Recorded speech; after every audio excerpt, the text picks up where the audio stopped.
नमस्कार दोस्तों, मैं हूं कैलाश चौधरी और आज हम सॉल्व करेंगे तो दिसंबर 2019 का एनटीए नेट भूगोल का पेपर है, उसको सॉल्व करेंगे दोस्तों। शुरू करते हैं। भारत और पाकिस्तान और भारत और बांग्लादेश के बीच सीमाएं निम्नलिखित में से किस प्रकार की हैं? तो दोस्तों, भारत पाकिस्तान के बीच में जो रेड क्लिप रेखा है और जो भारत और बांग्लादेश के बीच में जो सीमा रेखा है, ये किस प्रकार की है? तो दोस्तों, ये अनुवर्ती सीमाएं हैं। इन्हें कहेंगे अनुवर्ती सीमाएं। अंग्रेजी में कहे तो सब्सिक्वेंट बाउंड्रीज, यानी जो बाद में बनी है। अब देखते हैं अनुवर्ती सीमा किसे कहते हैं। भारत और पाकिस्तान और भारत और बांग्लादेश के बीच की सीमाएं अनुवर्ती सीमाएं हैं। अनुवर्ती सीमाएं वह हैं जिसे एक सीमा के बाद पहले से ही स्थापित किया गया था, यानी जो दोस्तों पहले से ही स्थापित किया गया था। और पूर्ववर्ती सीमाएं एक सीमा होती है जहां पहले कभी सीमा होती थी, और अवशेष सीमाएं एक ऐसी सीमा है जो आज उपयोग में नहीं है। नेक्स्ट देखते हैं। ये दोस्तों दो कथन दिए हुए हैं। एक को अभिकथन ए और दूसरे को कारण आर के रूप में चिन्हित कीजिए। सीमाएं राज्यों के बजाय भौगोलिक क्षेत्रों के बीच का पारगमन है और सीमाएं केंद्र अभिमुख बल की अभिव्यक्ति है। अब इनका सॉल्यूशन करना है दोस्तों। सही क्या है? ए सही है और आर गलत है। ये दोस्तों सीमाएं केंद्र अभिमुख बल की अभिव्यक्ति नहीं है, ये सही है, पहला सही है। सीमाएं राज्यों के बजाय भौगोलिक क्षेत्रों के बीच पारगमन है और केंद्र अभिमुख बल नहीं है दोस्तों। Frontier are transition between geographical regions rather than states. Frontier prevents direct contact between the neighboring states. A frontier can thus be defined as a politico-geographical area lying beyond defined borders of states into express। ये दोस्तों आपको ध्यान रखना है। ये 2500 fathom या उससे अधिक की गहराई पर समुद्र तल पर जमा होने वाला ज्वालामुखी स्रोतों किस नाम से जाना जाता है? तो दोस्तों लाल मिट्टी के नाम से जानेंगे। यानी 2500 फैदम या उससे अधिक गहराई पर जो समुद्र तल पर जमा होने वाला ज्वालामुखी स्रोत है, उसको हम लाल मिट्टी के नाम से जानेंगे। आपको ध्यान रखना है। उसके बाद में आगे चलते हैं। विश्व संरक्षण निगरानी केंद्र 1995 के अनुसार 1600 ईस्वी के बाद से पशु विलुप्त होने का प्रमुख कारण कौन सा है? तो दोस्तों पशु विलुप्त होने का इन्होंने कारण बताए हैं, नई प्रजातियों का आगमन बताए हैं दोस्तों, आपको ध्यान रखना है। अगला है हाइड्रोलिक ढलान सिद्धांत। हाइड्रोलिक स्लोप थ्योरी किसके द्वारा दिया गया था? तो दोस्तों R.E. हॉर्टन के द्वारा हाइड्रोलिक स्लोप थ्योरी दिया गया। आपको नाम ध्यान रखना है। आपको hydraulic slope theory was first introduced by Robert E. Horton in 1945। 1945 ईस्वी में दिया गया दोस्तों, रॉबर्ट E. हॉर्टन के द्वारा। He was the first to formalise the importance of topography to hill slope hydrology by proposing that a critical hill slope length was required to generate a channel। आगे चलते हैं दोस्तों। Red jail के लेबेंसरॉम की अवधारणा से संबंधित निम्नलिखित में से कौन सा कथन सही है? तो दोस्तों कौन सा कथन सही है? ए और सी सही बता रहा है। तो लेबेंसरॉम के अनुसार पहला है, यह भौगोलिक क्षेत्र है जिसके भीतर सजीव विकसित होते हैं। तो दोस्तों लेबेंसरॉम ने जो इसे अपने क्षेत्र को भौगोलिक क्षेत्र बताए हैं जिसके भीतर सजीव विकसित होते हैं। और लेबेंसरॉम ने मानव सभ्यता और एक विशेष संगठन और इसकी भौतिक स्थापना के बीच संबंध बताया है। ये भी आपको ध्यान रखना है कि लेबेंसरॉम ने मानव समाज और विशेष संगठन और इसकी भौतिक स्थापना के बीच संबंध बताया है। ये गलत है दोस्तों, लोगों की आर्थिक और सांस्कृतिक गतिविधि नहीं बताया है। और ये एक भू राजनीतिक शब्द है, ये भी नहीं बताए हैं। तो दोस्तों आपको ध्यान रखना है। एक बार इसका पढ़ लेते हैं। Concept of lebensraum was introduced by German geographer Friedrich Ratzel in 1901। According to Redzel, Lebensraum is the geographical area within which living organism develop, and it deals with the relation between human society and a special organism and its physical setting. Redzel argues that the development of a people was influenced by their geographical situation, and that a society who effectively adapted to one geographic territory would logically expand the border of their country into the other territory. Next देखते हैं। ये दोस्तों फुजीता scale है। इसका आधार क्या है? तो दोस्तों फुजीता स्केल का आधार तो है संपत्ति को नुकसान और हवा की गति। ये आपको ध्यान रखना दोस्तों, हवा की गति और संपत्ति को नुकसान, ये दोस्तों फुजीता स्केल का मापदंड है। The Fujita scale is a scale for rating tornado intensity. ये दोस्तों टॉर्नेडो जो तूफान होता है, हवा होता है, उसकी गति मापने का यंत्र है।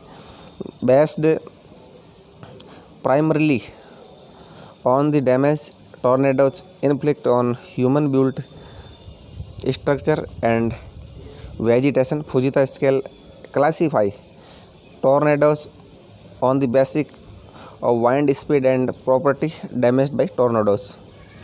अगला है दोस्तों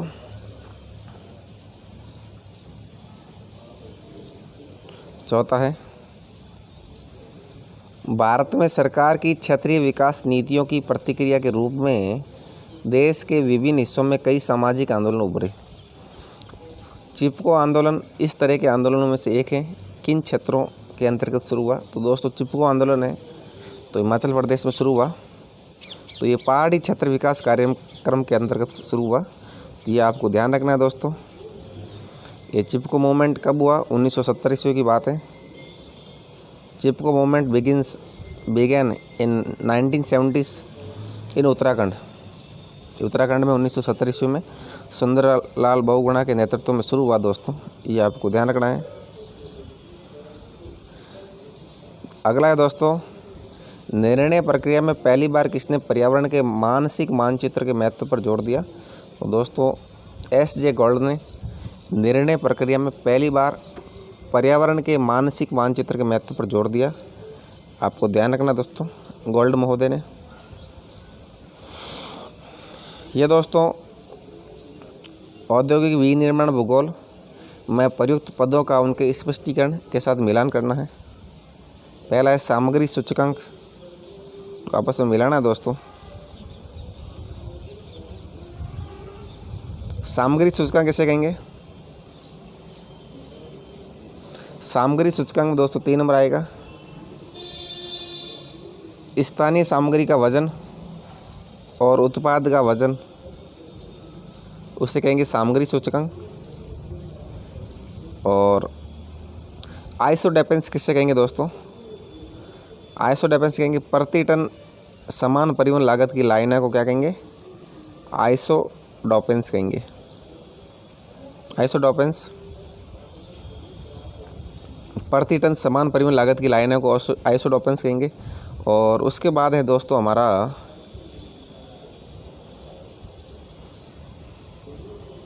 श्रम गुणांक किसे कहेंगे? उस इकाई के स्थानीय भार और उत्पाद की प्रति इकाई श्रम लागत के अनुपात को क्या कहेंगे? श्रम गुणांक कहेंगे। तो श्रम गुणांक उस इकाई के स्थानीय भार और उत्पाद की प्रति इकाई श्रम लागत के अनुपात को कहेंगे श्रम गुणांक। और उसके बाद दोस्तों चौथा है समुदाय। तो समुदाय किसे कहेंगे?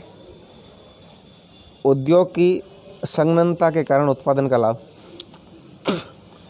समुदाय कहेंगे उद्योग की संलग्नता के कारण उत्पादन के लाभ को कहेंगे। अगला है दोस्तों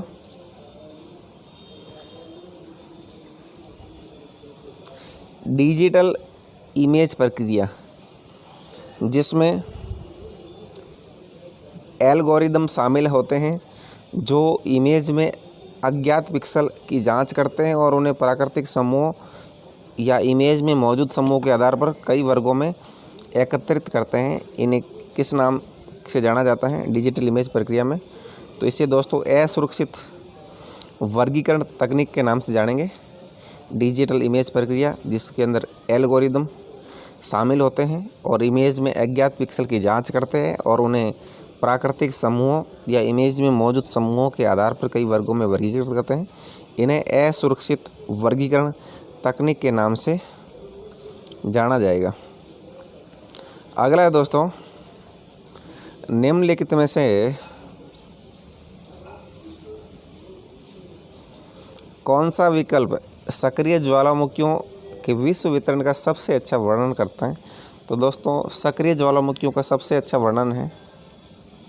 तो सक्रिय ज्वालामुखी होती है दोस्तों समुद्र की घाटियों के चारों ओर श्रृंखला बनाते हैं। जैसे दोस्तों प्रशांत महासागर के चारों ओर अग्नि मेखला है, ठीक उसी प्रकार है। तो सक्रिय ज्वालामुखी के विश्व वितरण है, उसमें समुद्र की घाटियों के चारों ओर क्या बनाएंगे? ये श्रृंखला बनाते हैं, समुद्र की घाटी के चारों ओर चैन बनाते हैं। ये गलत दोस्तों वलित पर्वत प्रणालियों के सहयोग से पाए जाते हैं, नदी बाढ़ के मैदान में होते हैं, पुराने घिसे हुए पूर्व श्रृंखलाओं से जुड़े हैं। ये सारे गलत हैं। उसके बाद निम्नलिखित में से कौन सा रेखापुंज डेटा प्रारूप के लिए लाभ नहीं है?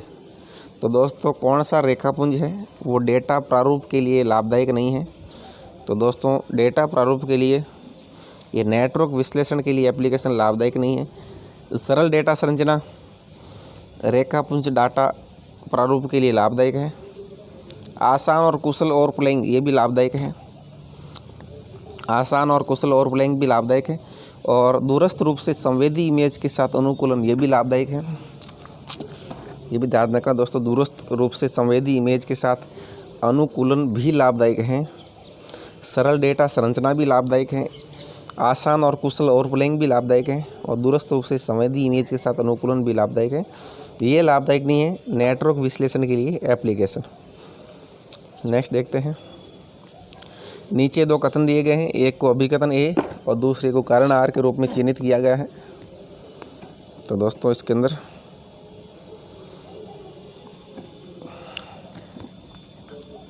अस्थायी हिमखंडों के पिघलने का समुद्री स्तर पर बड़ा प्रभाव पड़ेगा। तो दोस्तों अस्थायी हिमखंड पिघलेंगे तो ज़्यादा बड़ा प्रभाव नहीं पड़ेगा, स्थायी हिमखंड पिघले तो बड़ा प्रभाव पड़ता है।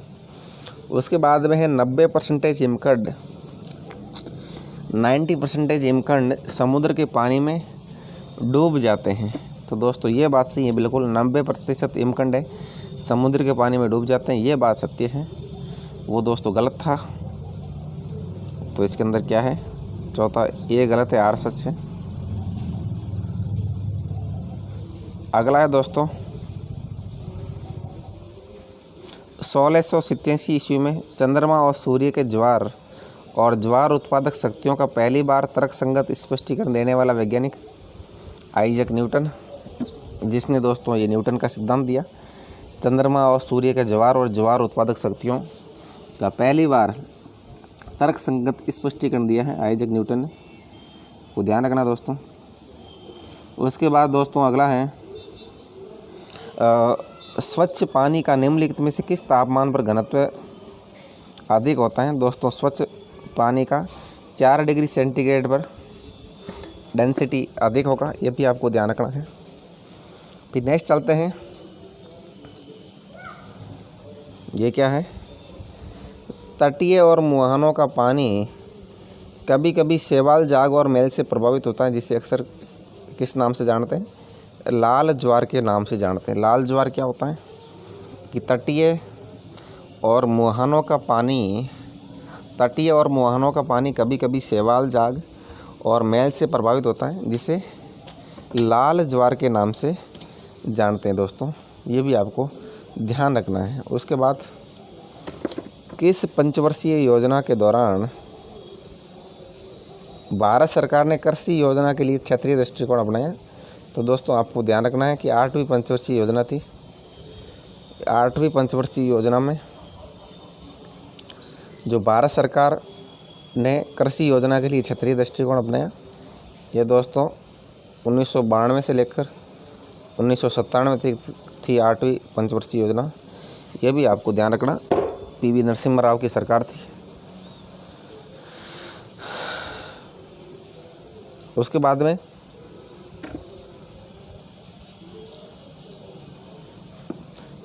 सूची 1 को सूची 2 का मिलान करना है और विकल्प में से उत्तर चुनना है। लेखक और कार्य दिए हुए दोस्तों,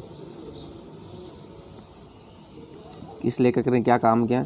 तो दोस्तों पहला है जॉन पॉल हीएक। तो जॉन पॉल हीएक ने तटीय भू आकृति विज्ञान का परिचय दिया है दोस्तों, ये आपको ध्यान रखना है। जॉन पॉल हीएक का क्या कार्य है? तटीय भू आकृति विज्ञान का परिचय। और स्टीफन ट्रुडगिल ने चुन्ना पत्थर भू आकृति विज्ञान के बारे में इन्होंने लिखा है। स्टीफन ट्रुडगिल ने चुना पत्थर भू आकृति विज्ञान के बारे में, जॉन पॉल हीएक ने तटीय भू आकृति विज्ञान का परिचय दिया है, और C.H. क्रिकम ने नदी के कार्य के बारे में, और चार्ल्स लायल ने भू विज्ञान का सिद्धांत दिया। तो लायल साहब ने भू विज्ञान का सिद्धांत दिया, क्रिकम नदी का कार्य, और ट्रुडगिल चुना पत्थर, और पॉल हीएक तटीय भू आकृति। दोस्तों ये दोस्तों आपको पता होना चाहिए। उसके बाद हम नेक्स्ट एक चलते हैं। ये दोस्तों सिद्धांत और किस विद्वान ने कौन सा सिद्धांत दिया, ये भी गॉटमैन महोदय ने महानगर का सिद्धांत दिया दोस्तों। गॉटमैन ने महानगर का सिद्धांत दिया दोस्तों, ये आपको पता होना चाहिए। और J.K. जिब ने क्या दिया है? रैंक साइज सिद्धांत दिया है, रैंक साइज का। और जैफरसन ने दोस्तों देखते हैं जैफरसन ने क्या दिया है। जैफरसन महोदय ने दोस्तों C में 3, जैफरसन ने प्राइमेट शहर का सिद्धांत दिया है। और बर्गेस महोदय ने दोस्तों समकेंद्रित क्षेत्र का सिद्धांत दिया। आपको ध्यान रखना है दोस्तों। एक बार फिर गॉटमैन महोदय ने महानगर के बारे में बताया है, और J.K. जिब ने तो रैंक आकार नियम के बारे में, और जैफरसन ने प्राइमेट शहर के बारे में, और बर्गेस ने समकेंद्रित क्षेत्र के बारे में बताया दोस्तों। आपको समझ में आ गया। नेक्स्ट है दोस्तों, एक को अभिकथन A के रूप में और दूसरे को कारण R के रूप में चिन्हित किया गया है। दुनिया के अधिकांश विकासशील देशों में प्रगतिशील जनसंख्या होती है। ये सही है दोस्तों, क्योंकि दुनिया के अधिकांश विकासशील देश है वहाँ प्रगतिशील जनसंख्या है। और विकासशील देशों में प्रजनन दर में गिरावट और उच्च मृत्यु दर दर्ज की है। तो दोस्तों विकासशील देशों में प्रजनन दर में गिरावट नहीं होती है, ये बढ़ोतरी होती है। और मृत्यु दर भी ऊंची नहीं होती दोस्तों, मध्यम होती है। ये आपको ध्यान रखना है। इसमें क्या है, A सही है, R गलत है। नेक्स्ट है दोस्तों, निम्नलिखित में से कौन सा मौसम यंत्र स्टीवनसन स्क्रीन के बाहर रखा जाता है? तो दोस्तों एनीमोमीटर है, जिसे हवा मापते हैं।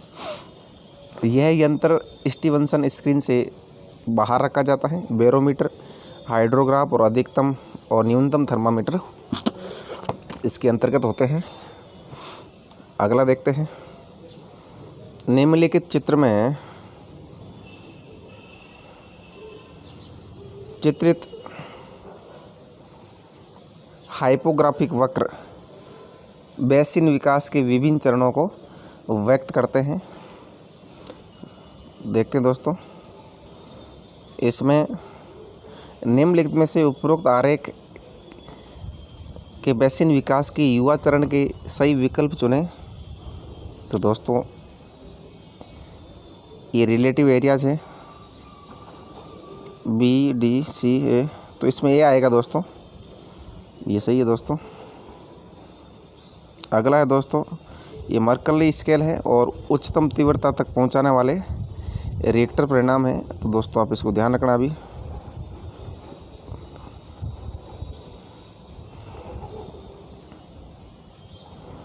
इसमें क्या आएगा दोस्तों, तो रिएक्टर स्केल मर्केली स्केल पर जो दोस्तों ये 6 ताकतवर है, इसमें क्या आएगा, इसमें दोस्तों 4.9 से 5.4 के मध्य आएगा। और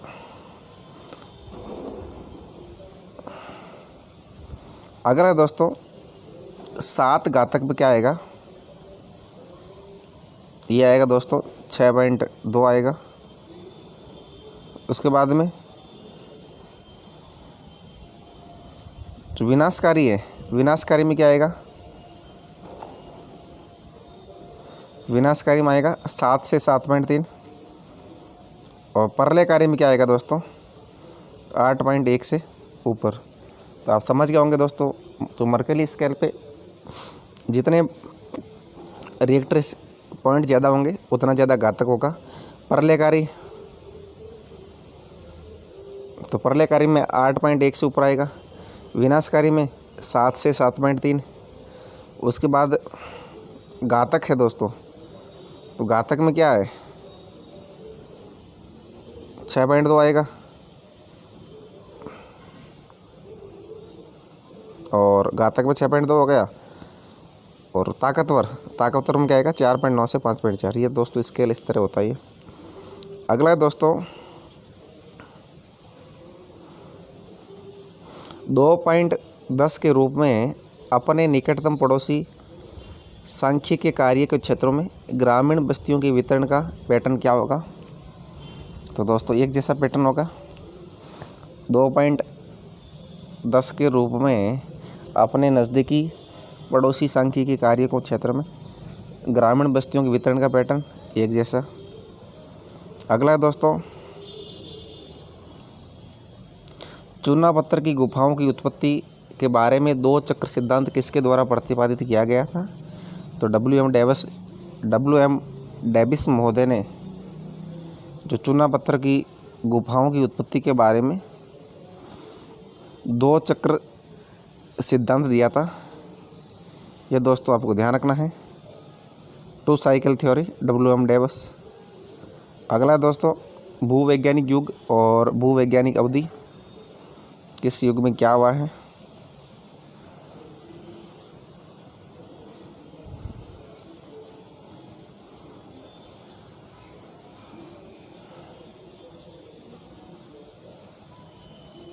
नियोजोइक है दोस्तों, तो नियोजोइक में क्या हुआ, प्लीस्टोसीन युग है। नियोजोइक में प्लीस्टोसीन युग है। और मेसोजोइक में जूरेसिक से संबंधित है। और अगला सेनोजोइक। सेनोजोइक में क्या है दोस्तों, सेनोजोइक में मियोसिन से संबंधित है। और उसके बाद में है पैलियोजोइक। जो पैलियोजोइक है सिलुरिन से संबंधित है। इसको देखते हैं। ये नियोजोइक में क्या है, होलोसीन है और प्लीस्टोसीन है। उसके बाद में है सीनोजोइक में क्या है दोस्तों, पेलियोसीन है, मियोसीन है, ओलिगोसीन है और इयोसीन है। उसके बाद में है मीसोजोइक में क्या है, मीसोजोइक में क्रेटियोसिस, जूरेसिक और ट्रायसिक है। और पैलियोजोइक में पर्मियन, कार्बोनिफेरस, डिवोनियन, सिल्यूरियन और ऑर्डोविशियन, कैम्ब्रियन। ये दोस्तों प्लायोजोइक में है, ये आपको ध्यान रखना है। अगला है दोस्तों निम्नलिखित में से कौन सा औसत वार्षिक जो वर्षा में कमी को दर्शाता है दोस्तों। तो सबसे ज़्यादा बारिश होगी असम में, फिर बिहार में, फिर यूपी, फिर हरियाणा। यानी भारत के पूर्व से शुरू होंगे और पश्चिम तक आएंगे। ये सही क्रम है वर्षा का। अगला है दोस्तों, विश्व का उत्तर दक्षिण विभाजन किस मापदंड पर आधारित है? वर्ल्ड का नॉर्थ साउथ विभाजन है तो आर्थिक विकास पे दोस्तों। अगला है, भूगर्भ के आसपास के कठोर द्रव्यमान को कॉपर ने क्या कहा है? तो दोस्तों भूगर्भ के आसपास के कठोर द्रव्यमान को कॉपर ने क्रेटोजेन कहा है। अगला है दोस्तों, C.D. हैरिस और E.L. उलमैन, ये दो विद्वान हैं। क्या क्या नाम इन विद्वानों का? C.D. हैरिस और E.L. उलमैन द्वारा खोजे गए शहरी संरचना के एकाधिक नाभिक मॉडल, जिसका आरेख नीचे दिया गया है, उसमें से 3 से लेकर 6 तक के नाभिक केंद्रों का उपयोग कर शहरी भूखंड की पहचान करें। तो दोस्तों शहरी भूखंड कौन से? निम्न वर्ग आवासीय और भारी विनिर्माण है। निम्न वर्ग आवासीय और भारी विनिर्माण वाले हैं। 3 निम्न वर्ग आवासीय और 6 भारी विनिर्माण से संबंधित है। अगला है, निम्नलिखित में से कौन सा सही ढंग से मेल नहीं खाता है? तो दोस्तों भुज है, तो भुज में तो भूकंप आया था। कांडला में क्या? साइक्लोन आते रहते हैं। नासरी, जहाँ भूस्खलन आते हैं। लातूर है दोस्तों, लातूर में तटवर्ती बाढ़ नहीं आती, यहाँ का ज्वालामुखी आई थी लातूर के अंदर, ये ध्यान रखना आपको। Latur in Maharashtra was affected by a earthquake, एक भूकंप के द्वारा प्रभावित हुआ था। 6.4 मैग्नीट्यूड का भूकंप आया था 1993 ईस्वी में। भूकंप से संबंधित है लातूर के अंदर। और this is one of the worst earthquake of the 20वीं सदी in India which 10,000 people lost their lives, 10,000 लोग मारे गए थे इस भूकंप के अंदर। अगला है दोस्तों, रैली फॉर वैली कार्यक्रम का आयोजन भारत की किस समस्या को उजागर करने के लिए किया गया था? तो दोस्तों रैली फॉर वैली विस्थापितों के पुनर्वास से संबंधित है, यानी घाटी के लोगों के संबंधित था, विस्थापितों के पुनर्वास से संबंधित। और ये कौन से विस्थापित दोस्तों? Rally for Valley programme in India was associate with the problems of rehabilitation due to displacement of peoples affected by development of dams. कौन से बांध दोस्तों? सरदार सरोवर डैम और नर्मदा नदी। ये दोस्तों नर्मदा नदी पर जो सरदार सरोवर बांध बनाया गया था गुजरात के अंदर, इससे संबंधित था दोस्तों ये। 2 lakh peoples are displaced, 2 lakh लोग विस्थापित हुए। Rally for Valley programme is associate with Narmada Bachao Andolan. ये दोस्तों नर्मदा बचाओ आंदोलन से संबंधित है। अगला है,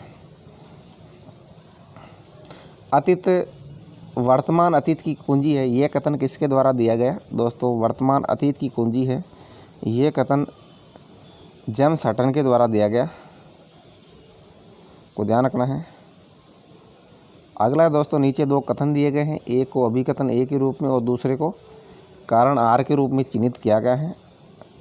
अभिकथन एक है, खाद्य श्रृंखला के अंत में जानवरों को अपना भोजन प्राप्त करने के लिए बड़े क्षेत्रों में घूमना पड़ता है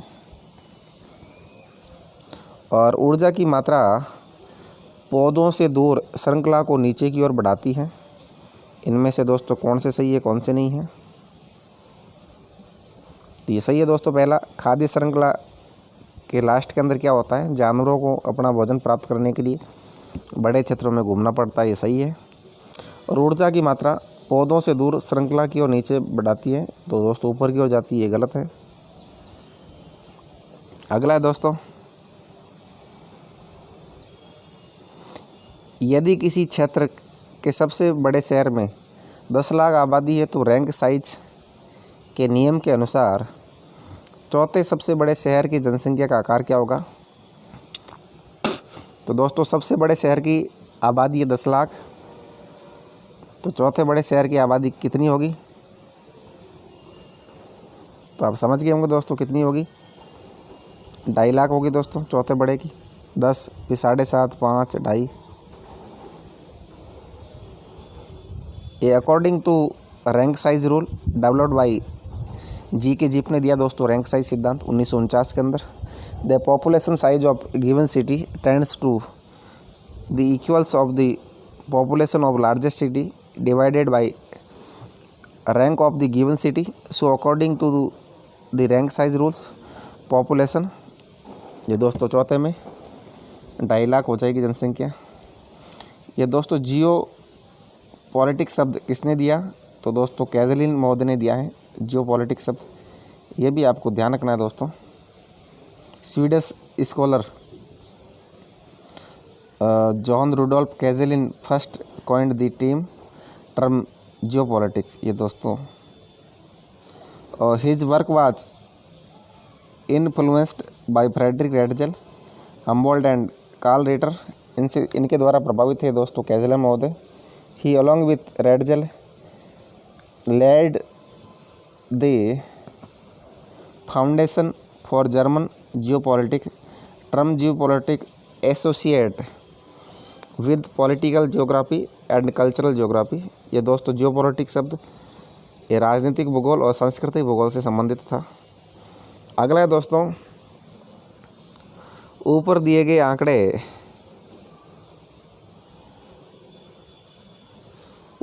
गए आंकड़े किसी विशेष मॉडल की व्याख्या करते हैं, अन्य से सही विकल्प चुने दोस्तों।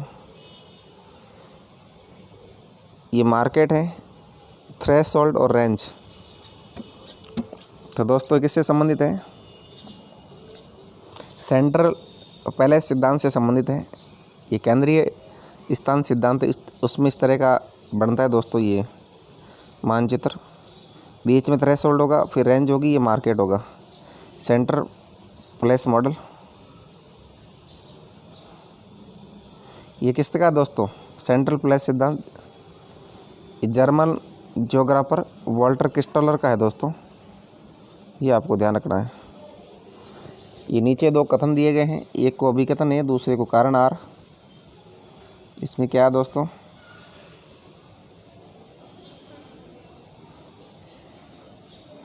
पहला अभिकथन है, लॉस का मानना था कि मूल्यवर्धी परिवहन लागत का परिणाम है और उत्पादन बिंदु पी के चारों ओर मांग वक्र को घुमाकर बाजार क्षेत्र का आकार परिपत्र देखा जाता है। तो दोस्तों ये सही है कि लॉस महोदय मानते थे कि मूल्यवर्धी का जो परिवहन लागत का परिणाम है, और उत्पादन बिंदु पी के चारों ओर मांग वक्र को घुमाकर बाजार क्षेत्र का आकार परिपत्र देखा जाता है, ये सही है। और इसके अलावा लॉस ने प्रत्येक फंक्शन को एक अलग श्रेणी और एक सीमा और षटकोणीय गुच्छ वाला माना, ये भी सही है। लेकिन दोस्तों ये इसकी एक्सप्लेन नहीं करता है, तो बी सही होगा। ए और आर सही है, लेकिन इसका सही विवरण नहीं है। अगला दोस्तों, किसने मात्रात्मक क्रांति को भूगोल की भावना और उद्देश्य के एक रेडियल परिवर्तन के रूप में वर्णित किया है। तो दोस्तों आई बर्टन महोदय ने मात्रात्मक क्रांति को भूगोल की भावना और उद्देश्य के एक रेडियल परिवर्तन के रूप में वर्णित किया है। किसने? आई बर्टन महोदय ने। मात्रात्मक क्रांति से संबंधित है दोस्तों। और ये सिद्धांत दिया दोस्तों कब दिया? 1950 ईस्वी के अंदर बात है। Burton described quantitative revolution as radial transformation of the spirit of and purpose of geography. The quantitative revolution in geography emphasize use of scientific approach, statistical mathematical technique and abstract model quantitative revolution in geography introduced in 1950, 1950 में दी थी। अगला दोस्तों, एक रूपतावाद का सिद्धांत की अभिधारणा किसके द्वारा दी गई? दोस्तों एक रूपतावाद का सिद्धांत दिया है, किसने दिया? हटन महोदय ने दिया। ये भी आपको ध्यान होना चाहिए दोस्तों, एक रूपतावाद का सिद्धांत किसने दिया? हटन ने दिया। The doctrine of uniformitarianism was postulated by James Hutton. अगला दोस्तों, वह रिजोल्यूशन जो रिमोट सेंसिंग डिटेक्टर की संवेदनशीलता से संबंधित है और जिसे क्या कहते हैं? इलेक्ट्रोमैग्नेटिक स्पेक्ट्रम के भागों के अंतर को रिकॉर्ड करने के लिए जाना जाता है। तो दोस्तों इसे क्या कहेंगे? उसे कहेंगे वर्णक्रमीय रिजोल्यूशन कहेंगे। तो दो क्या होगा? वर्णक्रमीय रिजोल्यूशन में जो रिमोट सेंसिंग डिटेक्टर की संवेदनशीलता से संबंधित है और जिसे इलेक्ट्रोमैग्नेटिक स्पेक्ट्रम के भागों के अंतर को रिकॉर्ड करने के लिए जाना जाता है। अगला दोस्तों, कोपेन के विश्व जलवायु वर्गीकरण में AW के लिए निम्नलिखित में से कौन सा वर्णन सही है? AW में क्या आएगा दोस्तों? तो AW के अंदर आएगा उष्णकटिबंधीय सवाना जलवायु। A उष्णकटिबंध के लिए है और W सवाना के लिए है। अगला है दोस्तों, निम्नलिखित किन कारकों के कारण लैंकशायर सूती कपड़ा उद्योग का स्थान है? दोस्तों लैंकशायर सूती कपड़ा के लिए क्यों फेमस है? तो उसके लिए दोस्तों क्या आएगा? आर्द्र जलवायु और शीतल जल, सही है। बैंकिंग और वित्तीय सेवाएं दोस्तों इतनी कोई ज़रूरी नहीं है, ये सब जगह होगी।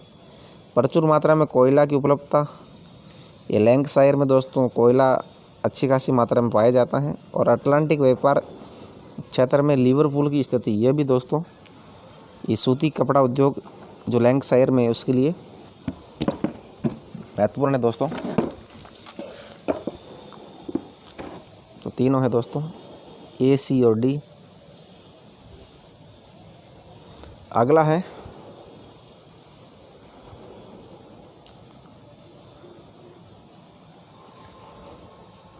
मध्य अक्षांश चक्रवात। मध्य अक्षांश चक्रवात के गठन के संबंध में निम्नलिखित शब्दों में से सही विकल्प की पहचान करें। तो दोस्तों सही विकल्प बताना आपको मध्य अक्षांश चक्रवात के गठन के संबंध में। पहला है दबाव ढाल क्षेत्र, सही है दोस्तों। और कोरियोलिस बल, ये भी सही है। और भूतल घर्षण, ये भी सही है दोस्तों। तीनों सही है इसके अंदर। मध्य अक्षांश चक्रवात के गठन के संबंध में तो सही विकल्प सही है दोस्तों। ढलान, दबाव ढाल क्षेत्र, कोरियोलिस बल और भूतल घर्षण तीनों सही है। अगला है दोस्तों, किसने ये विचार दिया था कि एक हिमयुग था और जिसके दौरान उत्तरी यूरोप का अधिकांश भाग बर्फ़ की चादर से ढका हुआ था? ये दोस्तों अकाशीज महोदय ने कहा ये विचार कि एक हिमयुग था जिसके अंतर्गत उत्तरी यूरोप का अधिकांश भाग बर्फ़ की चादर से ढका हुआ था। ये अगासीज ने दिया है। स्विट्ज़रलैंड के वैज्ञानिक थे ये। भूगोल का वर्णन करने के लिए कोरोग्राफी शब्द का प्रयोग किसने किया? दोस्तों इमैनुअल कांट महोदय ने ये कोरोग्राफी शब्द का प्रयोग किया है। ये पता होना चाहिए दोस्तों आपको, कोरोग्राफी शब्द इमैनुअल कांट ने। अगला है दोस्तों, पृथ्वी की परिधि की गणना 25,000 मील के रूप में किसने की? तो दोस्तों इरेटोस्थनीज महोदय ने जो पृथ्वी की परिधि है 25,000 मील बताई इन्होंने, इरेटोस्थनीज। ये भी आपको पता होना चाहिए दोस्तों। Greek scholar Eratosthenes in the 3rd century ईसा पूर्व determined the earth's circumference to be 40,000 to 45,000 kilometres, मतलब 25,000 से 28,000 metres miles, by comparing the sun's relative positions at two different locations on the earth surface. The world's geography was also first used by Eratosthenes. भूगोल शब्द का पहली बार प्रयोग भी इन्होंने किया। अगला है दोस्तों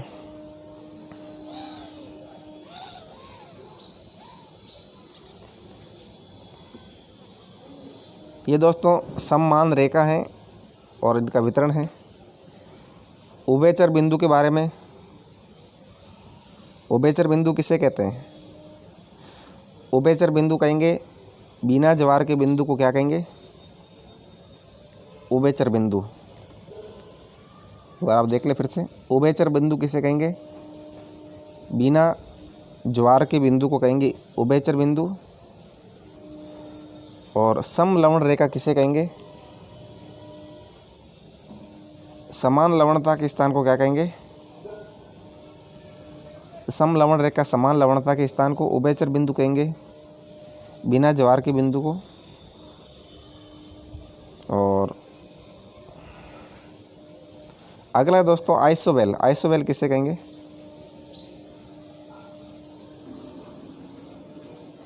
आइसोवेल कहेंगे समान प्रवाह के वेग की रेखा को। आइसोवेल किसे कहेंगे? समान प्रवाह के वेग की रेखा को आइसोवेल कहेंगे। और अगला समवर्षा रेखा किसे कहेंगे दोस्तों? समान वर्षा के स्थान को समवर्षा रेखा कहेंगे। आपको समझ में आ गया होगा दोस्तों। एक बार फिर से देख लें। उभयचर बिंदु कहेंगे बिना ज्वार के बिंदु को, और समलवण रेखा कहेंगे समान लवण के स्थान को आइसोवेल कहेंगे।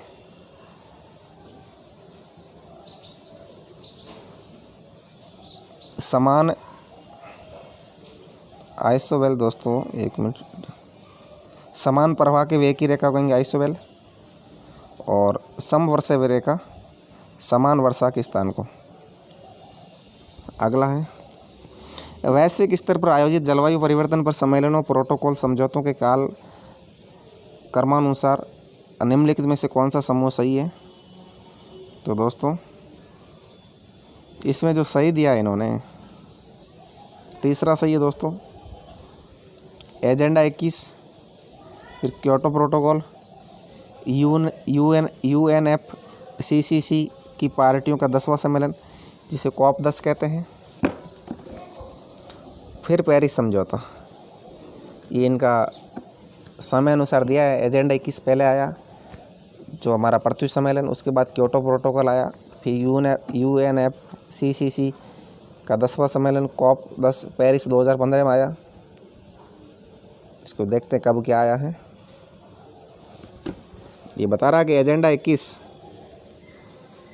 21 is non binding action plan of the United Nations with regard to sustainable development was adopted during the Earth Summit held in Rio de Janeiro, Brazil के अंदर 1992 के अंदर एजेंडा 21 आया था। और फिर 1997 के अंदर आया था दोस्तों क्योटो प्रोटोकॉल 1997।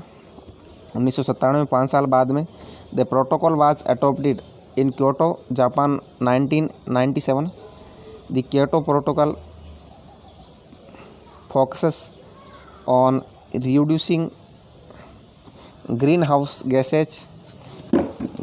gases को हम बोलेंगे CHG in the atmosphere. The essential tenet of the Kyoto Protocol was that industrialized nations needed to lessen the amount of their CO2 emissions। ये दोस्तों कार्बन डाइऑक्साइड गैस को कम करने से संबंधित था क्योटो प्रोटोकॉल। उसके बाद दोस्तों ये COP 10 आया था 2004 के अंदर। 10 session of the conference of parties COP 10 held in 2004। Argentina के अंदर अगर दोस्तों 2004 के अंदर, यानी उससे 7 साल बाद में आया था दोस्तों। यह किससे संबंधित था? This session discuss the impacts of climate change and adaptations measures mitigations policies and their impacts and technology, इससे संबंधित है। और अगला है दोस्तों 2016 के अंदर दोस्तों द पेरिस एग्रीमेंट, जो पेरिस समझौता है 2016 के अंदर है, is an agreement with in the United Nations framework convention on the climate change 2016 से। तो दोस्तों आपको ध्यान होना चाहिए 1997 के अंदर Kyoto protocol, agenda 2192, COP10 2004 Argentina. और अगला है दोस्तों 2016 के अंदर पेरिस एग्रीमेंट। किसने जानबूझकर असंतुलित विकास की नीति की वकालत की? तो जानबूझकर असंतुलित विकास की नीति को दोस्तों जिसने वकालत की वो थे A.O. हर्सीमैन महोदय थे, जिन्होंने जानबूझकर असंतुलित विकास की नीति की वकालत की A.O. हर्सीमैन ने। उसके बाद में भूगोल में मानवतावादी स्कूल के संस्थापक कौन थे? तो दोस्तों भूगोल में मानवतावादी स्कूल के संस्थापक थे तुआन महोदय। ये भी आपको ध्यान रखना है, मानवतावादी स्कूल 1976 के अंदर। Chinese American geographer Yi Fu Tuan is the founder of the humanistic school in geography in 1976 1976 के अंदर। Humanistic geography studies human awareness and human agency 1976 में दोस्तों। अगला है दोस्तों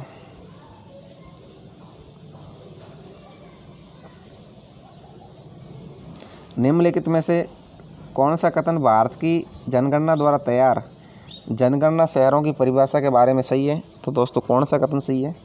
कुछ कामकाजी आबादी का 75% कृषि गतिविधियों में संलग्न होना चाहिए। ये दोस्तों गलत है, 75% नहीं होता दोस्तों। न्यूनतम ये कृषि कार्य नहीं है दोस्तों, ये होना चाहिए 75% औद्योगिक कार्य ये होंगे दोस्तों, ये गलत है। न्यूनतम जनसंख्या 5000 व्यक्ति होनी चाहिए, ये भी सही है। और मुख्य कामकाजी आबादी के कुल पुरुषों का 75% गैर कृषि कार्यों में संलग्न होना चाहिए, ये सही है। और अधिकतम जनसंख्या घनत्व 400 व्यक्ति प्रति वर्ग किलोमीटर, ये गलत है दोस्तों। ये डेंसिटी गलत है दोस्तों, 400 व्यक्ति नहीं है।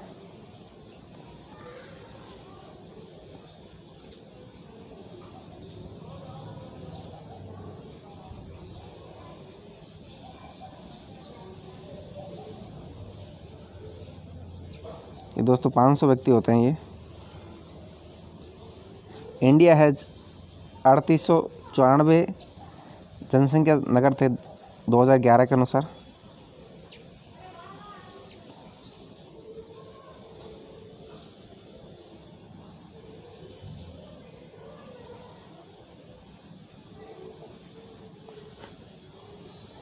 ये ध्यान रखना दोस्तों, ये अधिकतम जनसंख्या घनत्व लिखा है, तो दोस्तों अधिकतम जनसंख्या घनत्व नहीं है, ये न्यूनतम जनसंख्या घनत्व है 400 व्यक्ति प्रति वर्ग किलोमीटर, ये गलत है यहाँ।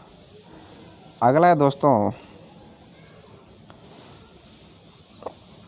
2 बिंदु ए और बी मध्य समुद्र तल से 250 मीटर और 500 मीटर की ऊंचाई पर स्थित हैं और जिनके बीच 1000 मीटर का क्षैतिज समतुल्य है। और निम्नलिखित ढलान प्रवणता टैन मान पैमाने में मूल्यों में कौन सा सही है?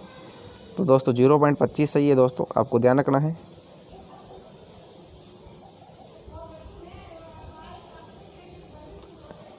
ढाई सौ में 1000 का भाग देंगे जो 0.25 आएगा।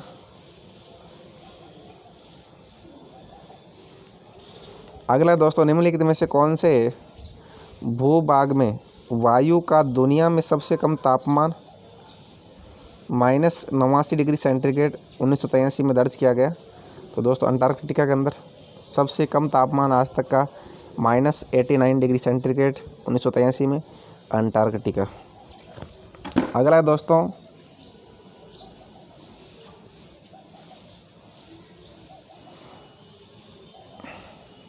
2011 की जनगणना के आंकड़ों के अनुसार निम्नलिखित 5 राज्यों में कुल आबादी में मुस्लिम आबादी का प्रतिशत हिस्सा अधिक है और मुस्लिम आबादी के हिस्से के द्वारा इन राज्यों को अवरोही क्रम में आपको रखना है। सबसे ज़्यादा मुस्लिम पॉपुलेशन का परसेंटेज जम्मू कश्मीर में है, उसके बाद आसाम में है दोस्तों दूसरे नंबर पर, फिर तीसरे नंबर पर बंगाल में है, फिर केरला के अंदर है, फिर यूपी के अंदर है। तो पहला नंबर तो सबको पता है जम्मू कश्मीर, और दूसरा नंबर दोस्तों आसाम का है, तीसरा बंगाल का, चौथा केरल का है। तो दोस्तों कितना क्या है, जो जम्मू कश्मीर के अंदर है 68% मुस्लिम है और आसाम के अंदर दोस्तों 34% मुस्लिम है। ये भी आपको पता होना चाहिए। दूसरे नंबर पे है, इससे लगभग आधा है, लगभग आधा पड़ेगा आपके जम्मू कश्मीर से, और 27% है पश्चिम बंगाल में, यहाँ भी काफ़ी अच्छी खासी पॉपुलेशन है। और फिर 26% है केरला के अंदर मुसलमानों का, और फिर उसके आगे यूपी के अंदर 19% मुसलमान हैं। और भारत के अंदर देखें तो दोस्तों 14% मुसलमान हैं, ये भी आपको ध्यान रखना है। अगला है दोस्तों प्रतिगमन मॉडल y बराबर a+bx में, जहाँ 2.50 बराबर 5.50 और a बराबर 1.50 है, और चर x और y के औसत हैं। a एक स्थिरांक है। मॉडल के पैरामीटर b के निम्नलिखित में से कौन से मान सही है? तो दोस्तों 1.60 सही है इसका, 1.50, 1.60 है।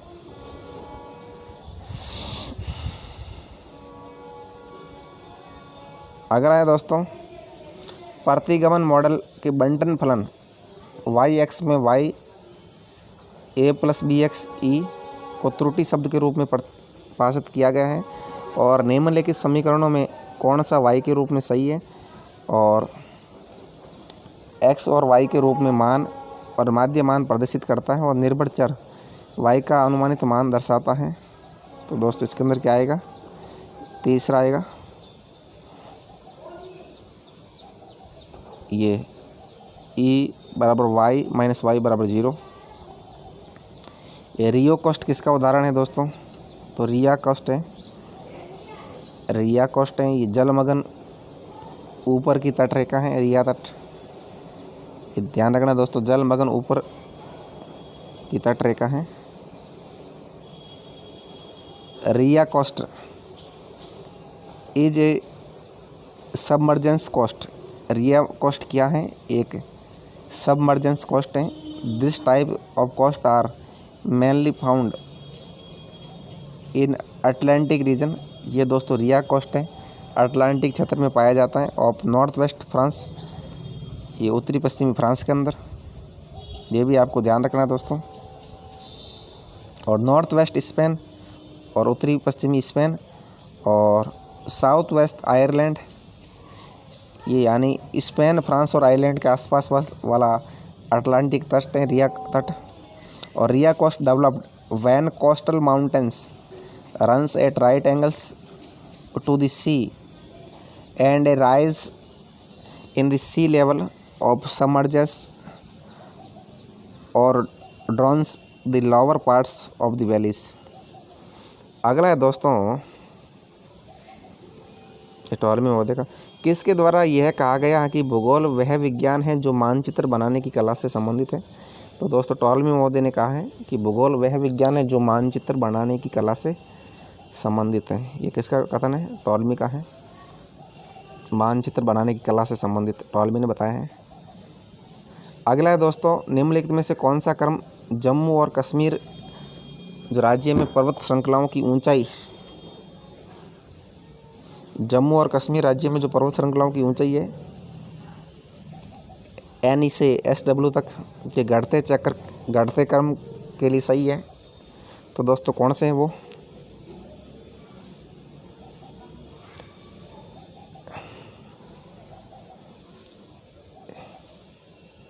इसमें दोस्तों सही मैंने बताया था आपको, KLJP। पहले काराकोरम है, काराकोरम इसमें दे नहीं रखा है, फिर लद्दाख आएगा, फिर जास्कर आएगा, फिर पीर पंजाल है, फिर शिवालिक है। ये आपको ध्यान रखना है।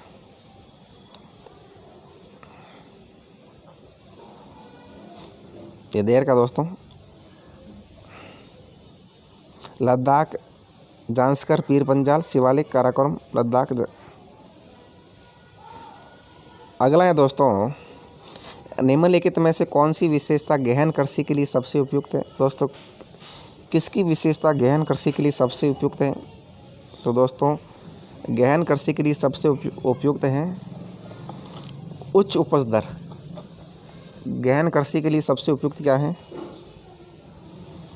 उच्च उपज दर है। ये भी आपको ध्यान रखना है। तो गहन कृषि क्यों करते हैं? ज़्यादा उपज है उसके लिए करते हैं हम।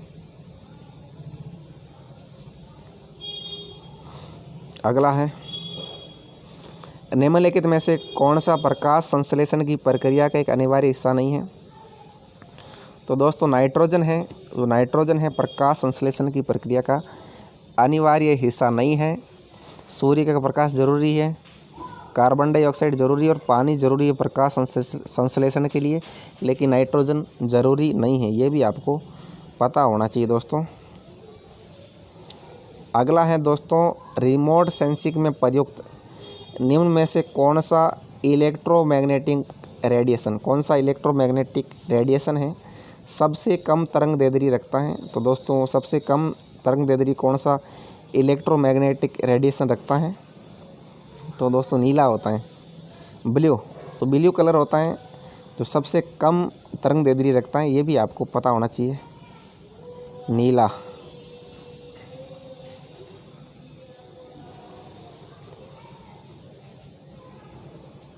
और नीला दोस्तों एक घोड़ा भी है, रामदेव जी का है। पैन प्लेन की अवधारणा को किसके द्वारा प्रतिपादित किया गया? दोस्तों पैन प्लेन की अवधारणा क्रिकमे महोदय ने दी है। ये भी आपको पता होना चाहिए। The concept of pan plain was propounded by Crickmay. Crickmay defined pan plain as a broad and level surface created by lateral corrosion of rivers leading to the coalescence of adjacent flood plains। अगला है दोस्तों, अपर्दन की प्रक्रिया में विलयन द्वारा पदार्थों को हटाने को क्या कहते हैं? तो दोस्तों उसको जंग कहते हैं। अपर्दन की प्रोसेस जिसमें विलयन द्वारा पदार्थ को हटाने की प्रक्रिया को जंग के नाम से जानते हैं। अगला है दोस्तों, यदि क्रम से 24,000 और 6,000 की आबादी वाले दो शहर हैं और 18 किलोमीटर की दूरी पर स्थित है दोनों, तो ब्रेकिंग पॉइंट छोटे शहर से कितनी दूरी पर स्थित होगा? जो ब्रेकिंग पॉइंट है दोस्तों छोटे शहर से, दोनों के बीच अंतर है दोस्तों 18 किलोमीटर का, और इनके अंदर अंतर है दोस्तों दोनों की आबादी के, वो भी है 18,000 का। तो ब्रेकिंग पॉइंट दोस्तों छोटे शहर से 6 किलोमीटर होगा, प्रत्येक 1,000 किलोमीटर पर 1 किलोमीटर होगा। इसका कंसेप्ट दिया है 18/1 भाग 24 के अंदर 6 का भाग दिया है 6। अगला है दोस्तों, दूसरा है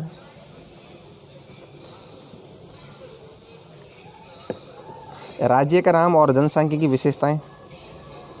ये राज्य का नाम दिया हुआ है और अगली है जनसांख्यिकी विशेषताएं। और कौन से राज्य की क्या विशेषताएं हैं? हरियाणा में क्या है दोस्तों?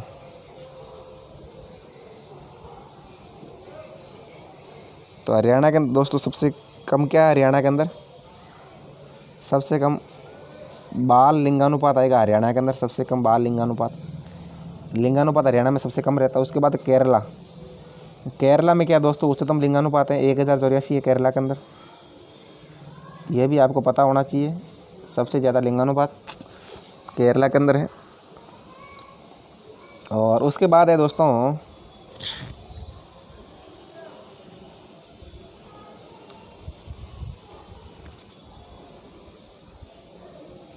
सबसे बड़ी जनसंख्या का आकार किसके अंदर है, तो सबसे बड़ी जनसंख्या है यूपी के अंदर है। यह भी आपको पता होना चाहिए, सबसे बड़ी जनसंख्या यूपी के अंदर है। और सबसे कम बाल लिंगानुपात हरियाणा का हो गया। और उच्चतम लिंगानुपात हो गया शहरी आबादी का उच्चतम प्रतिशत हिस्सा। तो शहरी आबादी दोस्तों मिजोरम के अंदर ज़्यादा है। मिजोरम में लोग शहर में ज़्यादा रहते हैं, सबसे ज़्यादा गोवा है, फिर मिजोरम है दोस्तों। तो बता रहा है कि highest percentage share of urban population found Mizoram, where 52.11% लोग शहरी क्षेत्रों में रहते हैं। ये भी आपको पता होना चाहिए। केरला की जो लिंगानुपात 1084 है और हरियाणा में 834 लिंगानुपात है, बाल लिंगानुपात। और यूपी के अंदर दोस्तों 19.98 करोड़ यानी 20 करोड़ लोग रहते हैं। अगला है दोस्तों स्तरीकृत नमूनाकरण कैसे किया जाता है। स्तरीकृत नमूनाकरण कैसे करते हैं, तो जनसंख्या को सहजातीय समूह में विभाजित करें और समान रूप से लेकिन यादृच्छिक ढंग से चयन करें। तो दोस्तों स्तरीकृत नमूनाकरण हम ऐसे करेंगे। स्तरीकृत नमूनाकरण करने के लिए जनसंख्या को पहले सहजातीय समूह में विभाजित करेंगे और उसके बाद समान रूप से लेकिन यादृच्छिक ढंग से चयन करेंगे। अगला है दोस्तों निम्नलिखित में से कौन सा कथन सत्य है। तो सत्य कौन सा दोस्तों, पारिस्थितिक उत्पादकता के संबंध में रेगिस्तानी क्षेत्रों के लिए तापमान सीमित कारक है, ये सत्य है। तो पारिस्थितिक उत्पादकता होती है उनके संबंध में ये रेगिस्तानी क्षेत्रों के लिए तापमान कितना है, सीमित कारक है, ये दोस्तों सत्य बात है।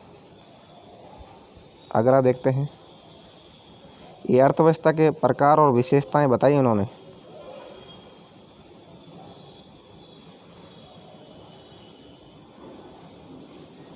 पहली दोस्तों निर्वाह अर्थव्यवस्था। निर्वाह अर्थव्यवस्था में क्या होगा, वस्तुओं का थोड़ा विनिमय और केवल बाजारों की सीमित आवश्यकता, ये सही है निर्वाह अर्थव्यवस्था का। फिर दोस्तों वाणिज्यिक अर्थव्यवस्था होती है। वाणिज्यिक अर्थव्यवस्था में क्या होगा, उत्पादन पैटर्न को आकार देने के लिए प्राथमिक बल के रूप में बाजार प्रतिस्पर्धा होती है। वाणिज्यिक अर्थव्यवस्था में क्या होता है, वाणिज्यिक अर्थव्यवस्था के अंदर उत्पादन पैटर्न को आकार देने के लिए और प्राइमरी बल के रूप में बाजार प्रतिस्पर्धा होती है। और उसके बाद दोस्तों गहन निर्वाह में क्या होता है, गहन निर्वाह में क्या होगा दोस्तों,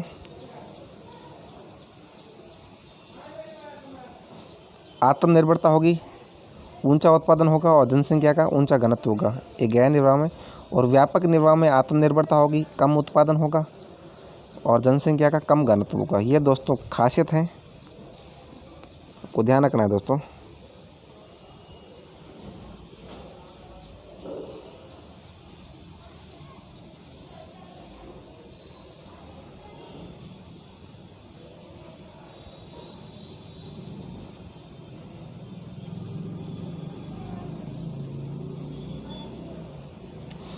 ये दोस्तों भारत के किस भाग में दंडकारण्य क्षेत्र स्थित है, तो दोस्तों भारत के साउथ ईस्ट क्षेत्र के अंदर दंडकारण्य का मैदान है। छत्तीसगढ़ के अंदर दोस्तों साउथ ईस्ट, दक्षिण पूर्व में पड़ेगा Chhattisgarh. Dandakaranya region is situated in south eastern part of India. It has an area of about 92,300 square feet kilometre. Western border of Dandakaranya region touch करता है। ये दोस्तों कौन सी है, अबूजमर पहाड़ी है। And eastern border of spread till eastern Ghat, पूरी घाट को टच करता है। The Dandakaranya regions included part of, Chhattisgarh के अंदर आएगा दंडकारण्य, कुछ उड़ीसा के अंदर है, कुछ तेलंगाना और कुछ आंध्र प्रदेश के अंदर आता है। मेन तो छत्तीसगढ़ है, फिर उड़ीसा, तेलंगाना और आंध्र प्रदेश में भी दंडकारण्य तो पठार फैला हुआ है। अगला है दोस्तों, फार्म फैक्टर का निम्नलिखित में से कौन सा माप सही है और जब बेसिन क्षेत्रफल को ए द्वारा दर्शाया जाता है और अधिकतम बेसिन की लंबाई एल द्वारा दर्शाते हैं। तो दोस्तों इसका सही होगा A/L स्क्वायर आएगा फॉर्म फैक्टर। इसमें निम्नलिखित में से कौन सा माप सही है और बेसिन क्षेत्रफल को ए द्वारा दर्शाया जाता है, ये भी आपको ध्यान रखना है। इसके बाद दोस्तों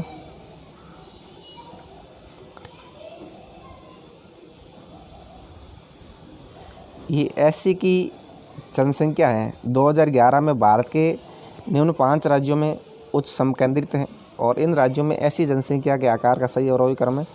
तो दोस्तों सबसे ज़्यादा शेड्यूल कास्ट के लोग हैं यूपी के अंदर हैं, फिर बंगाल में है एससी के लोग, और फिर बिहार में है दोस्तों एससी के लोग। सबसे ज़्यादा यूपी में है एससी की जनसंख्या, फिर बंगाल के अंदर भी है, उसके बाद बिहार में है एससी की जनसंख्या बहुत अच्छी खासी मात्रा में है, फिर तमिलनाडु और फिर आंध्र प्रदेश। ये आपको ध्यान रखना दोस्तों। यूपी टॉप पे है, फिर बंगाल है ममता बनर्जी वाला, फिर बिहार है, फिर तमिलनाडु और फिर आंध्र प्रदेश। कितना क्या है दोस्तों, यूपी के अंदर है लगभग 4 करोड़ लोग एससी के हैं, और वेस्ट बंगाल में 2 करोड़ हैं, बिहार के अंदर ये 1.5 करोड़ है, और 1.5 करोड़ ये तमिलनाडु के अंदर, और लगभग 1.5 करोड़ है आंध्रा के अंदर। अगला है दोस्तों, भारत में परिवार कल्याण कार्यक्रम से संबंधित घटनाओं का सही काल क्रमानुसार बताना है आपको। दोस्तों सही काल पहला है मातृ और शिशु स्वास्थ्य कार्यक्रम, फिर बाल जीवन रक्षा और सुरक्षित मातृत्व कार्यक्रम, प्रजनन और बाल स्वास्थ्य कार्यक्रम, और राष्ट्रीय ग्रामीण स्वास्थ्य मिशन। ये दोस्तों सही है। कब क्या आया है? तो दोस्तों पहला जो आया है मातृ और चाइल्ड हेल्थ प्रोग्राम आया, और चाइल्ड सर्वाइवल और सेफ मदरहुड ये 1992 में आया, और रिप्रोड्यूस चाइल्ड हेल्थ 1997 में आया, और जो दोस्तों ये NRHM है ये 2005 में है, सबसे लास्ट के अंदर है NRHM। ये आपको ध्यान रखना दोस्तों, 2005 के अंदर है, सबसे लास्ट है NRHM।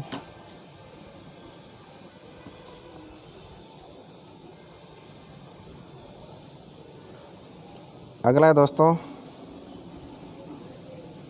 नीचे 2 कथन दिए गए हैं, एक को अभिकथन ए के रूप में और दूसरे को कारण आर के रूप में चिन्हित किया गया है।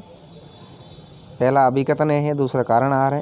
क्षेत्रीय विकास के लिए कृषि संबंधी दृष्टिकोण ने सिद्ध किया है कि ग्रामीण विकास को स्थानीय स्तर पर शहरी विकास से जोड़कर आगे बढ़ाया जा सकता है। ये सही है दोस्तों।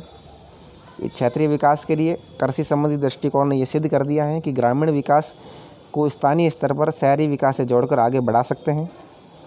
और अगला है, क्षेत्रीय विकास के लिए कृषि संबंधी दृष्टिकोण के प्रमुख कारकों के रूप में विकेंद्रीकरण, लोकतंत्रीकरण और भागीदारी को लिया गया है। ये भी सही है। क्षेत्रीय विकास के लिए विकेंद्रीकरण, लोकतंत्रीकरण और भागीदारी को लिया है, लेकिन ये दोस्तों इसकी सही व्याख्या नहीं करता है, इसलिए इसका 2 नंबर सही है। अगला है, निम्नलिखित केंद्रीय स्थान प्रणाली ऑपरेटरों के सिद्धांत में कौन सा क्षेत्र के साथ के बराबर 7 हैं जो बस्तियों के विशेष संगठन के लिए लागू होता है? तो दोस्तों के बराबर 7 में आएगा प्रशासनिक सिद्धांत आएगा। के बराबर 7 में क्या आएगा? प्रशासनिक सिद्धांत आएगा। ये भी आपको ध्यान रखना है दोस्तों, के बराबर 7 मतलब प्रशासनिक। अगला है, सर्दियों के मौसम के दौरान किसके द्वारा भारत के उत्तरी पश्चिमी भाग से वर्षा होती है? दोस्तों तो सर्दियों के मौसम में उत्तरी पश्चिमी भाग से वर्षा होती है पश्चिमी विक्षोभ से। ये भी आपको पता होना चाहिए। इसमें क्या होता है, 5 से 10% वर्षा होती है इसमें। अगला दोस्तों, लुम्बरिंग किस श्रेणी में आता है? जो लकड़ी काटते हैं, ये दोस्तों प्राथमिक गतिविधियों के अंदर आता है। लकड़ी काटना लुम्बरिंग बोलते हैं जिसको। Lumbering is a primary activity. Primary activities are directly dependent on the environment as these I refer to utilizations of Earth's resources such as land, water, vegetation, building material and minerals. Primary activities included hunting and gathering और pastoral activities, fishing, forestry, ये सारी दोस्तों प्राथमिक गतिविधियों के अंदर आता है। अगला दोस्तों, ये दो कथन दिए गए हैं। एक पहला है रेले प्रकीर्णन आकाश के नीले रंग के लिए जिम्मेदार है। रेले प्रकीर्णन है वो आकाश का जो नीला रंग है उसके लिए जिम्मेदार है। और रेले का प्रकीर्णन तब होता है जब वायुमंडलीय कणों के व्यास विकिरण की तरंग दैर्ध्य से छोटे होते हैं। और रेले का प्रकीर्णन तब होता है जब वायुमंडलीय कणों के व्यास विकिरण की तरंग दैर्ध्य से छोटे होते हैं, ये भी सही है। और रेले प्रकीर्णन आकाश के नीले रंग के लिए जिम्मेदार है, ये भी सही है। तो दोस्तों दोनों सही है, ए और आर दोनों सही है और आर एक की सही व्याख्या करता है। अगला दोस्तों, भू आकृतियों के निम्नलिखित समूह में से कौन सी क्षरणात्मक विशेषताएं हैं? तो भू आकृतियों में से कौन सी क्षरणात्मक विशेषताएं हैं दोस्तों? तो दोस्तों कोरी है, यार्दन है, फोर्ज है और सिंकहोल, ये दोस्तों विशेषताएं हैं। कौन कौन सी है? एक तो कोरी है, दूसरी यार्दन है, तीसरी फोर्ज है और सिंकहोल। ये वो आकृतियों की क्षरणात्मक विशेषताएं हैं। अगला है दोस्तों, निम्नलिखित में से किस राज्य ने 2011 की जनगणना के अनुसार भारत की कुल जनसंख्या का उच्चतम प्रतिशत हिस्सा दर्ज किया? तो यूपी ने दोस्तों 2011 की जनगणना के अनुसार भारत की कुल जनगणना का हाईएस्ट परसेंटेज यूपी ने 20 करोड़। निम्नलिखित में से किस राज्य ने 2011 की जनगणना के अनुसार शहरी आबादी का उच्चतम प्रतिशत प्राप्त किया? तो दोस्तों शहरी आबादी का उच्चतम हिस्सा इनमें से दोस्तों 4 दिए हुए हैं। इनमें से हरियाणा है, एमपी, बिहार, यूपी, इनमें से हरियाणा है दोस्तों। वैसे हरियाणा बहुत नीचे है, कितना क्या है हरियाणा देखते हैं।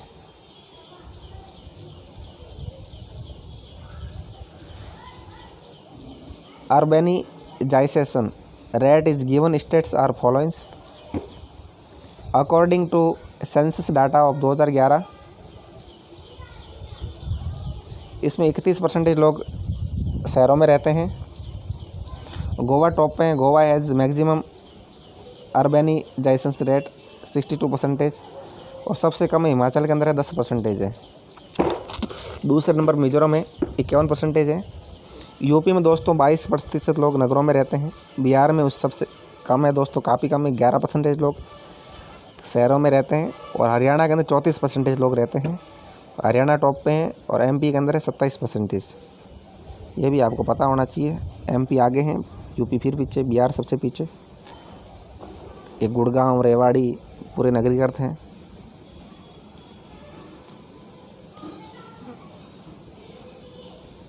अगला दोस्तों, फसल संयोजन क्षेत्रों के परिसीमन की निम्न विधि को उनकी उपस्थिति के क्रम में व्यवस्थित करनी है आपको। फसल संयोजन क्षेत्र हैं उसमें जो परिसीमन की जो निम्न विधि है उनको उनकी उपस्थिति के क्रम में व्यवस्थित करनी है आपको। किस प्रकार व्यवस्थित करेंगे वो देखते हैं।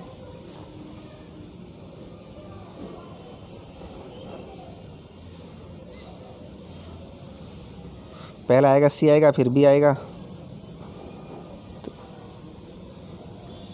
तो दोस्तों सबसे पहला आएगा वीवर्स विधि 1 पर, फिर रफ़ीउल्लाह की विधि आएगी, फिर दोई की आएगी, फिर कौपाक विधि आएगी। ये आपको ध्यान, सबसे पहले वीवर्स है, उसके बाद रफ़ीउल्लाह है, फिर दोई है, फिर कौपाक सबसे लास्ट में। कौपाक सबसे लास्ट में ध्यान रखना है और वीवर्स सबसे पहले हैं।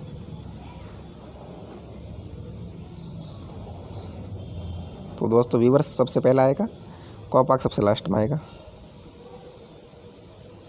तो Weaver was the first geographer to use statical technique of delineating crop combination in 1954। He used the crop combination of Middle West USA. उन्होंने क्रॉप कॉम्बिनेशन के बारे में बताया 1954 में। फिर दूसरे के अंदर है रेफ्यूला ने 1956 में, और डॉय ने 1959 के अंदर, और कॉपैक ने 1964 में। ये इस प्रकार है दोस्तों। अगला है दोस्तों, भूमि से समुद्र तक निम्नलिखित में से कौन सा क्रम सही है? भूमि से समुद्र तक, तो पहले आएंगे महाद्वीपीय किनारा आएंगे, फिर महाद्वीपीय ढलान आएंगे, फिर समुद्र का मैदान और उसकी गहराई आएंगी। तो सबसे पहले महाद्वीपीय किनारे, फिर दूसरे नंबर पे महाद्वीप का ढाल आएगा, फिर समुद्र का मैदान और उसकी गहराई आएगी। अगला है दोस्तों, ऑर्गेनिक थ्योरी ऑफ स्टेट को किसने प्रस्तावित किया? ऑर्गेनिक थ्योरी ऑफ स्टेट को जो रैडजेल महोदय थे, इन्होंने ऑर्गेनिक थ्योरी ऑफ स्टेट को प्रस्तावित किया है। जो रैडजेल महोदय ने सिद्धांत दिया, रैडजेल ने क्या दिया है? ऑर्गेनिक थ्योरी ऑफ स्टेट, यानी राज्य की ऑर्गेनिक थ्योरी का सिद्धांत दिया है। ये भी आपको पता होना चाहिए। ये कब दिया दोस्तों? The organic theory of state was propounded by Friedrich Ratzel and 1897 के अंदर दिया था organic theory of state. According to Ratzel, nation and state behaviour similar to the living organisation. ये आपको ध्यान रखना दोस्तों, ऑर्गेनिक थ्योरी ऑफ स्टेट 1897। संभववाद का संस्थापक कौन था? एल फेब्रे थे संभववाद के संस्थापक दोस्तों, ये आपको पता होना चाहिए। अगला दोस्तों, ये दो ड्रेनेज पैटर्न दिया है, ये किसका अनुसरण करता है? ये दोस्तों वृक्ष के समान है। ऐसी नदियाँ वृक्ष के समान होती हैं।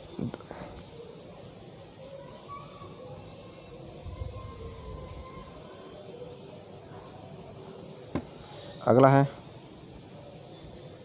निम्नलिखित में से कौन भूगोल विज्ञान के रूप में परिभाषित भूगोल है? दोस्तों कौन से हैं? जो हैटनर महोदय हैं, भूगोल विज्ञान के रूप में परिभाषित भूगोल, इन्होंने कहा है भूगोल विज्ञान के रूप में परिभाषित भूगोल का सिद्धांत दिया है हैटनर महोदय ने। ये आपको पता होना चाहिए। जर्मन ज्योग्राफर अल्फर Hettner defined geography as a chronological science. इन्होंने हैटनर महोदय ने भूगोल को कालक्रम विज्ञान के रूप में कहा है। He was of the view that geography should be studies as a chronological science which studies diverse phenomena existing together in region of the earth space. अगला है दोस्तों, निम्नलिखित में से कौन सा पौधे के विकास के लिए एक आवश्यक स्थूल पोषक तत्व है? तो दोस्तों कौन सा? पोटेशियम है। पौधे के विकास के लिए एक आवश्यक स्थूल पोषक तत्व है, तो कौन सा है? पोटेशियम है दोस्तों। जो पोटेशियम होता है वो पौधे के विकास के लिए एक सूक्ष्म पोषक तत्व होता है, आपको ध्यान रखना है।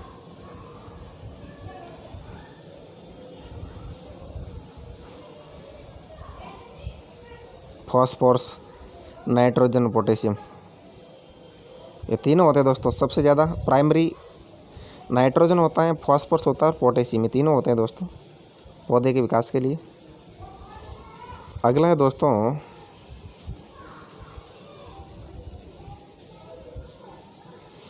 उद्योग फर्म को प्रभावित करने वाले निम्नलिखित चर में से कौन सा स्थानिक परिप्रेक्ष्य में अपने बाजार क्षेत्र में माल की आपूर्ति करने के लिए फर्म की लागत में परिवर्तन करने के लिए सही है? दोस्तों सही कौन सा है? तो सही है परिवहन लागत में परिवर्तन। जो परिवहन लागत में परिवर्तन का सिद्धांत है वो स्थानिक परिप्रेक्ष्य में अपने बाजार क्षेत्र में माल की आपूर्ति करने के लिए फर्म की लागत में परिवर्तन के लिए सही है। ये आपको ध्यान रखना है। अगला है दोस्तों, निम्नलिखित में से कौन सा कथन एक क्षेत्र में बाजार क्षेत्र के भीतर माल की बिक्री के लिए सही है? तो बाजार क्षेत्र के लिए कौन सा है? बिक्री घरेलू मांग का कार्य है। तो बिक्री होता है वो घरेलू मांग का कार्य है, ये इसका करेक्ट उत्तर है। अगला है, बाजार क्षेत्र के भीतर तुलनात्मक लाभ लेने के लिए किसी फर्म के निम्नलिखित स्थानीय निर्णय में से कौन सा सही है। एक फर्म द्वारा उत्पादित वस्तुओं की कीमतें बढ़ जाती हैं। तो दोस्तों इसके अंदर आएगा वैकल्पिक स्थान की खोज। जो वैकल्पिक स्थान की खोज होती है वो तुलनात्मक लाभ लेने के लिए किसी फर्म के जो स्थानीय निर्णय होते हैं उसके लिए करेक्ट है। अगला है दोस्तों, निम्नलिखित में से कौन सा संबंध बाजार क्षेत्र के भीतर एक फर्म की लागत और राजस्व के बीच सही है। जो फर्म की लागत और रेवेन्यू के बीच में कौन सा करेक्ट है। तो नकारात्मकता होती है दोस्तों इसके अंदर, फर्म की लागत और रेवेन्यू के बीच में। अगला है, निम्नलिखित में से कौन सा चलन बाजार क्षेत्र के भीतर मांग की गई मात्रा के संदर्भ में वितरित लागत, जो संयंत्र लागत और आपूर्ति लागत के लिए सही है। तो दोस्तों इसको घटाना पड़ता है। जो चलन बाजार क्षेत्र के अंदर जो मात्रा के संदर्भ में जो वितरित लागत, उसके अंदर संयंत्र लागत और आपूर्ति लागत, उसमें घटाना होता है। अगला दोस्तों 96 है हमारा, उष्णकटिबंधीय चक्रवातों के लिए निम्नलिखित में से कौन सा कथन सही नहीं है। तो दोस्तों उष्णकटिबंध के लिए कौन सा कथन सही नहीं है। तो उष्णकटिबंध के लिए उष्णकटिबंधीय चक्रवात उष्णकटिबंधीय क्षेत्र में जो विनाशकारी खतरे नहीं है। दोस्तों विनाशकारी तो होते हैं हमेशा, ये गलत है। उष्णकटिबंधीय चक्रवात व्यापारिक हवाओं के प्रभाव में पूर्व से पश्चिम दिशा की ओर बढ़ते हैं, ये भी आपको ध्यान रखना है दोस्तों। उष्णकटिबंधीय चक्रवात होते हैं वो व्यापारिक हवाओं के प्रभाव में ईस्ट से वेस्ट की ओर बढ़ते हैं। और उष्णकटिबंधीय चक्रवात आमतौर पर ITCZ के आसपास के क्षेत्र में विकसित होते हैं, ये भी सही है दोस्तों। उष्णकटिबंधीय चक्रवात होते हैं आमतौर पर ITCZ क्षेत्र के आसपास विकसित होते हैं, ये भी सत्य है। और भूमि क्षेत्रों पर चलते समय उष्णकटिबंधीय चक्रवात कमज़ोर और धीमे हो जाते हैं। जो उष्णकटिबंधीय चक्रवात होते हैं भूमि क्षेत्र पर चलते समय कमज़ोर हो जाते, ये भी सही है दोस्तों। इसका गलत क्या होगा, बी गलत होगा। अगला है दोस्तों,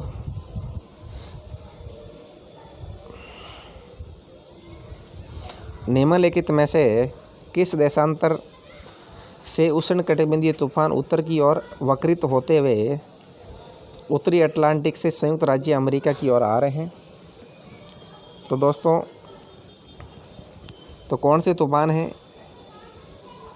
किस देशांतर से उष्णकटिबंधीय तूफान है उत्तर की ओर वक्रित होते हुए नॉर्थ अटलांटिक से संयुक्त राज्य अमेरिका की ओर आ रहे हैं। तो दोस्तों 40 डिग्री जो पश्चिमी तूफान होंगे वो आएंगे दोस्तों, 40 डिग्री पश्चिम along 40 degrees west longitudes the tropics storm and tends to curve north west. अगला है दोस्तों, किसे पार करने के बाद उष्णकटिबंधीय अवसाद उष्णकटिबंधीय तूफान में परिवर्तित होता है। तो दोस्तों अटलांटिक महासागर को पार करने के बाद उष्णकटिबंधीय अवसाद होते हैं वो उष्णकटिबंधीय तूफान में परिवर्तित होते हैं, यह भी आपको ध्यान रखना है दोस्तों अटलांटिक महासागर को पार करने के बाद। अगला है दोस्तों, कौन सा सही है,